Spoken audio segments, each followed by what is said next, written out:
তোরা কি নিয়ে ঝগড়া করছিস?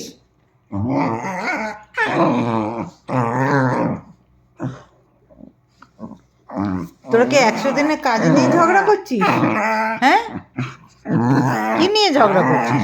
না সবুজ ফাইল নিয়ে ঝগড়া করছিস?